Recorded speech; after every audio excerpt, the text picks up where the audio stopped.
Are her eyes special? Catherine stared at her reflection in the mirror.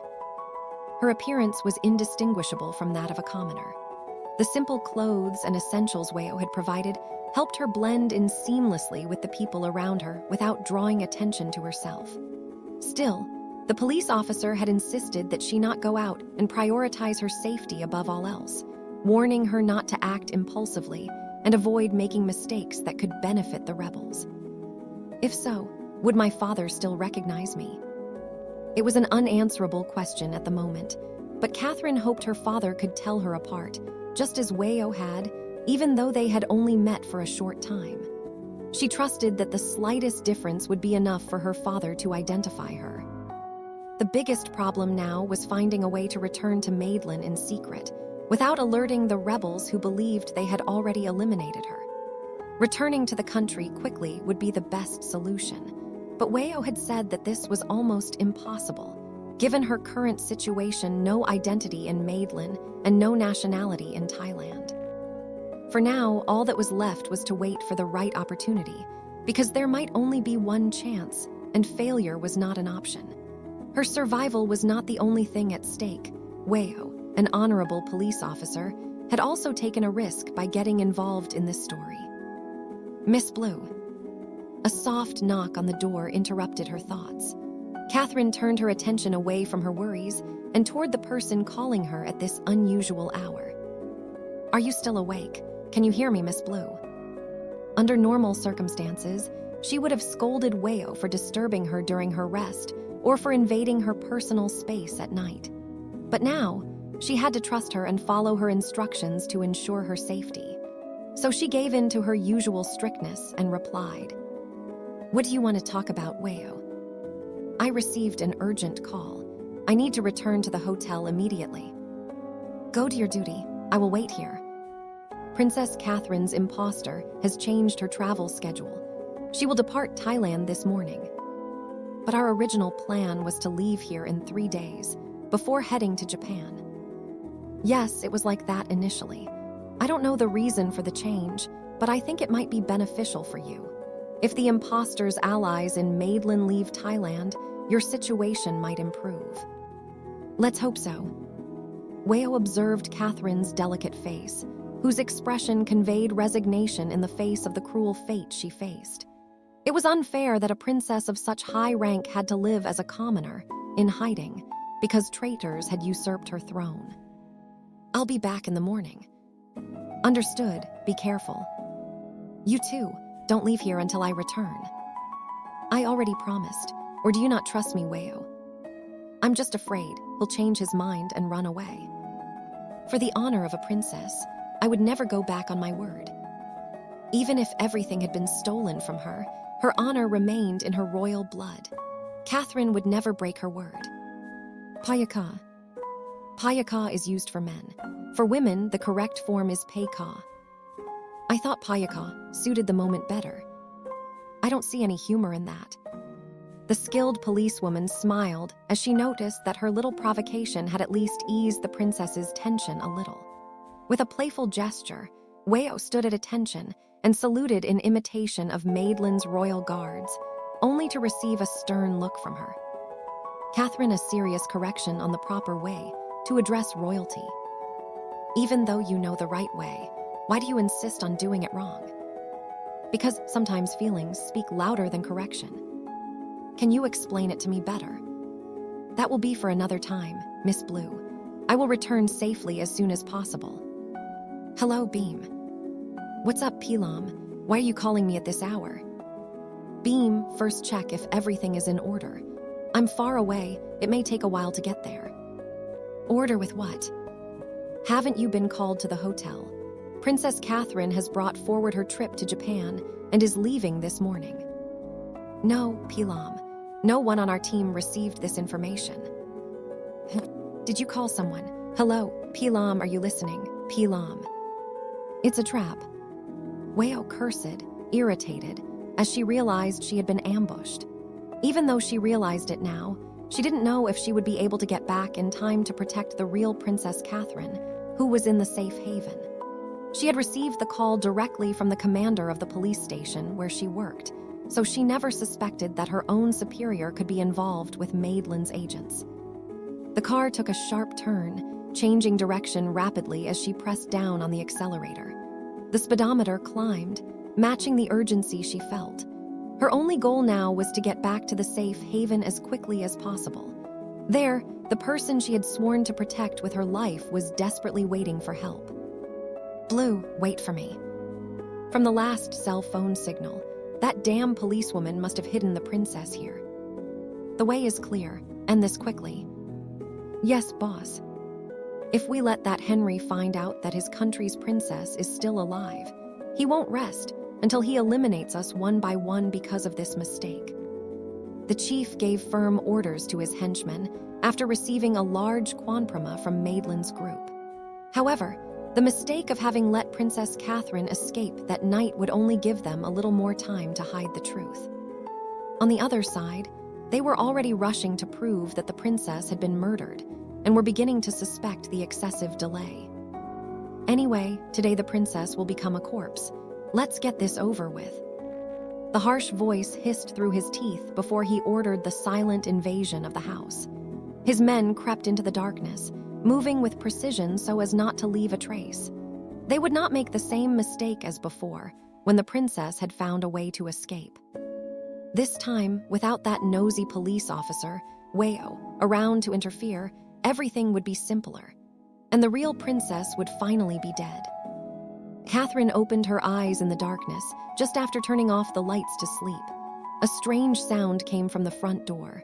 Wayo had just left. Had the police officer forgotten something important and come back?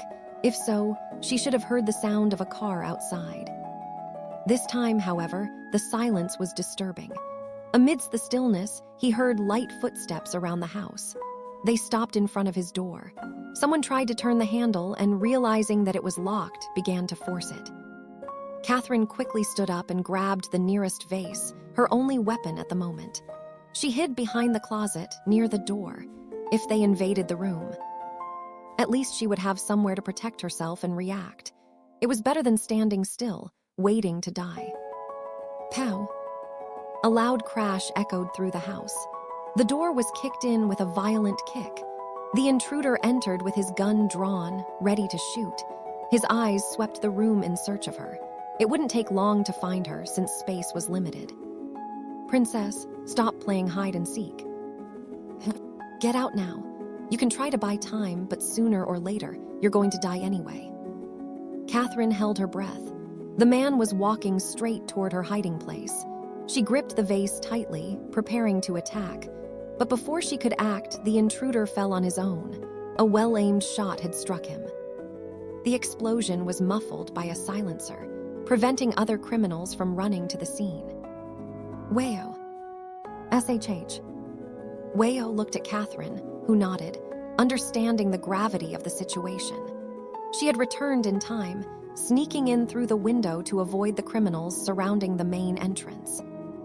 If he had arrived a second later, Catherine would already be dead. "We need to escape through the back. But there are so many of them. I can hear footsteps everywhere. Just trust me now." "I trust you, Wayo. I won't let those lowlifes hurt you." Without hesitation, Wayo took the princess's hand. There was no time for protocol. He needed to ensure her safety before anything else. She helped Catherine through the window first, making sure the way was clear. But before she could follow, another criminal appeared and found them. "Hey." "Wayo, watch out." Catherine screamed as she saw Wayo fighting the man, who was trying to take her gun.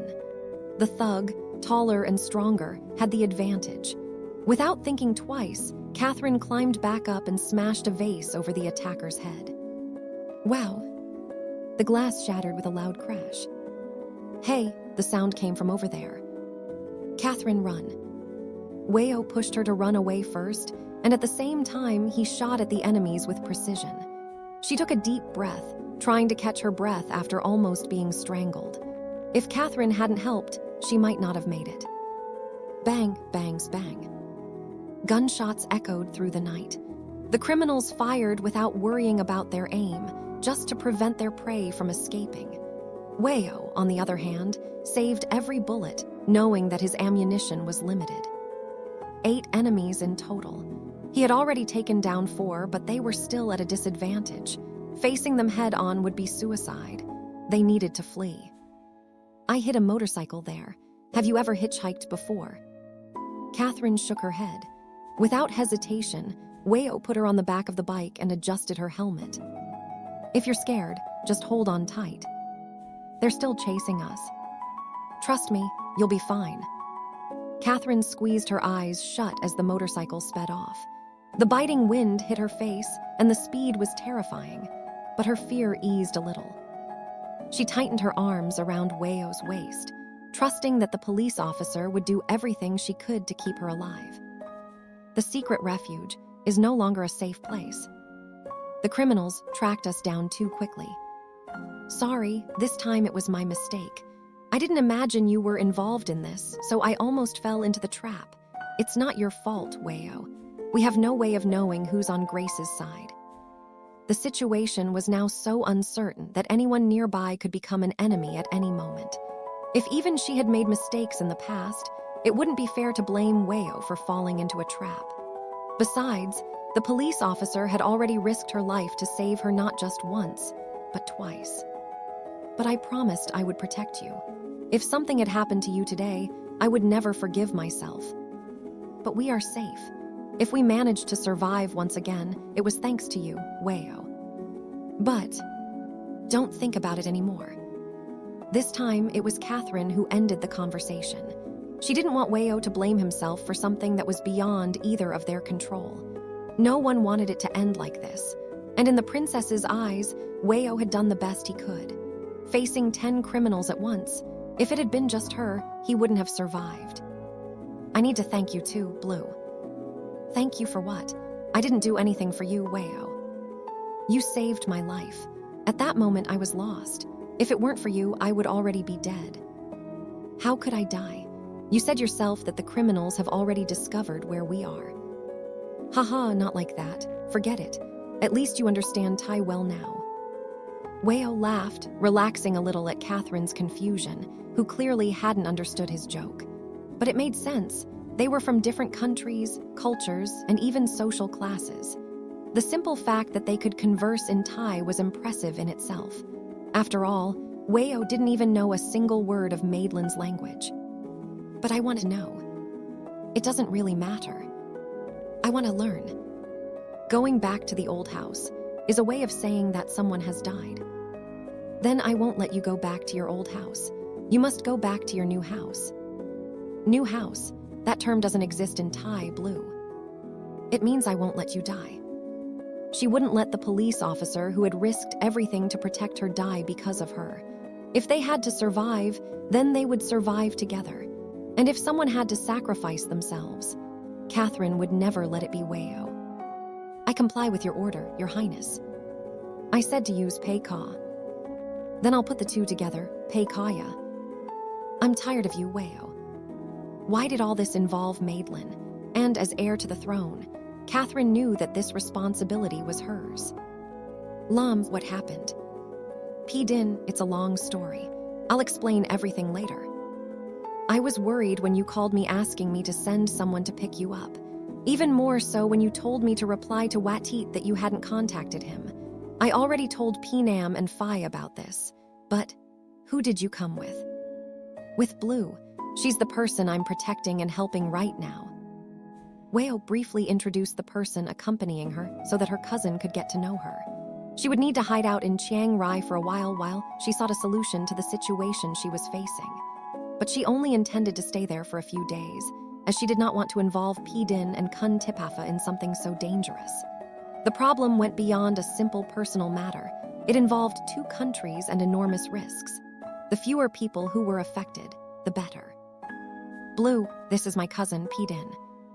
It's a pleasure to meet you, Din. Welcome, please come in. Catherine watched Kasama, or Din, as Wayo called her. During the drive to the farm in northern Thailand, Wayo had told her about his cousin who owned the farm and how it would be one of the safest places to hide for a while, before the criminals found them. They could use this brief respite to plan their next moves. P-Din, has Lam arrived yet? I just finished preparing the room. Rose, this is Blue, the person Lam said she was going to bring to meet. It's a pleasure to meet you, Rose. Rose, what's wrong? That's Princess Catherine Blue Delana from Maidlin. P-Din, I remember her from the news about the royal visit. I even commented to you how elegant she was. Calm down, Rose. If Blue was really a princess, why would she be here in our house with Lam? You might be confused, or maybe she's just someone who looks like her. I'm glad you recognized me, Rose. I appreciate it. At least besides Weo, there was someone else who remembered her. Catherine smiled, grateful that, at least for Rose, she still existed in the real world even if an imposter was posing as her under Grace's orders. Lam, what's going on? P-Din, I already said it's a long story. P-Din bowed to the princess. We can't talk like this as if we were equals. Otherwise, she might think we're being disrespectful. I humbly bow, Your Highness. Weo laughed at the confusion caused by his cousin's excitement and how P-Din ended up getting carried away by the situation. Meanwhile, Catherine quickly tried to calm Rose down so that she wouldn't overdo the use of royal formalities. If Kun Lam herself hadn't confirmed it with her own words or brought Kun Blue to sit here in front of us, I would never have believed it, P-Din. How could something so serious actually happen? Yes, I find it unbelievable too. It's something really serious. It seems like something beyond what Lam can handle on her own. At the very least, she should ask Kun Watit for help. You know how Daddy is, P-Din. Even if I told him, he wouldn't believe it. Worse still, maybe he'd hand over Kun Blue to the people of Maidlin to deal with on their own because he thinks it has nothing to do with our country. It's a difficult situation. Lam, how can we convince others that the real princess has been replaced? That's right. Even more so when the imposter keeps showing up at events every day, surrounded by security. Guards from Maidlin and Thailand. No one can even get close to her. How will Kun Blue reveal the truth and prove that she is the real princess? I don't see a way out of this situation. Weo agreed with his cousins. Everything they said made sense, and the advice they gave was valuable. But even though there was no clear solution at that moment, all that was left was to plan each step carefully and find a way to solve this. The only thing Weo was sure of was that he couldn't just abandon Princess Catherine to her fate. I don't know what the solution to this is either, but I know I need to protect her.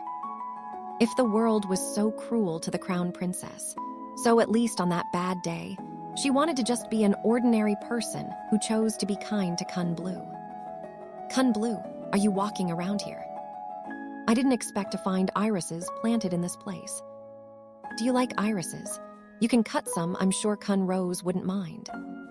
No need, just seeing them made me miss home. Catherine gently ran her fingers over the flower's petals, and the touch reminded her of Maidlin, the distant kingdom she had left behind. The more she thought about it, the more she missed it, even more so without knowing what her fate would be. When would she be able to return to the place she called home? In Maidlin, in the palace, are there irises planted too? Irises are my symbolic flower. My father said I liked them since I was little, so he ordered the gardeners to plant them everywhere near my quarters. Why is the iris your symbolic flower? What does it mean? It is a strong, resistant, and elegant flower. They say it represents the eyes of heaven. Now I understand why your father chose the iris to symbolize you, Kun Blue. But if I can't fix everything, if I let things get out of control, that imposter princess will make my father disappointed in me. Strong, resistant, elegant. Catherine frowned as she heard Weo repeat the meaning of the iris, as if reinforcing the message she herself had just said. The princess did not quite understand what Weo wanted to convey, and her confused expression made the other young woman continue the explanation. Because you have these three qualities, Kun Blue, you will definitely defeat the rebels. Even if I am strong and resilient, how will I regain my former dignity and elegance? Why do you think you can't? I became a princess without a crown. It's just a crown. If the old one was stolen, we can get another one to replace it for now. Where would I find something like that? Right here. Excuse me, Kun Blue. Wayo asked permission before placing a flower crown on Catherine's head. She had asked her cousin Rose to make one, knowing that Rose loved crafts and creating beautiful flower arrangements. Before going to look for the princess in the garden, she had ordered the crown from the royals' #1 fan. And during the conversation, she kept it hidden behind her back, without Catherine noticing. A flower crown may not replace the royal crown, but as a princess, no matter where you are in my eyes, you will always be a princess. And you remain as elegant as ever.